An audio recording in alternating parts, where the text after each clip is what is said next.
महाराष्ट्रामध्ये अनेक ठिकाणी टपऱ्यांवरती ड्रग्सची विक्री सुरू आहे। ड्रग्स विक्रीचे हप्ते कोण घेत आहे? पालकमंत्री सरनाईकांनी हा सवाल उपस्थित केलाय। त्यांच्यावरती कारवाई होऊ नये म्हणून माझ्यावरती आरोप केले जात आहेत असंही सरनाईकांनी म्हटलंय।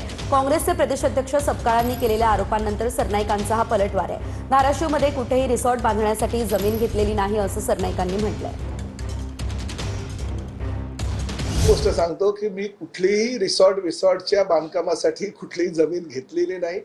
हर्षवर्धन सकपाळ साहेबांनी थोडंसं त्या ठिकाणी जाऊन पाहणी करून कुणाच्या तरी सांगण्यावरनं अशा प्रकारे जर काही ट्विट केलं असेल तर दुर्दैव आहे। ते प्रदेश काँग्रेसचे अध्यक्ष आहे। राज्यामध्ये ह्या सगळ्या हायवेच्या टपऱ्यांवर ड्रग्स मोठ्या प्रमाणात विकला जातो आणि मी ठामपणे सांगतो, मी धाराशिवच्या जिल्हाधिकाऱ्यांना आणि एसपींना स्पष्टपणे सूचना केलेल्या आहेत। परंतु हर्षवर्धन सकपाळ साहेब जर ड्रग माफियांना अभय देण्यासाठी किंवा त्यांच्याकडून जे हप्ते वसुली करतात कुठल्या पक्षाचे लोक, मला तोंड उघडायला लावू नका।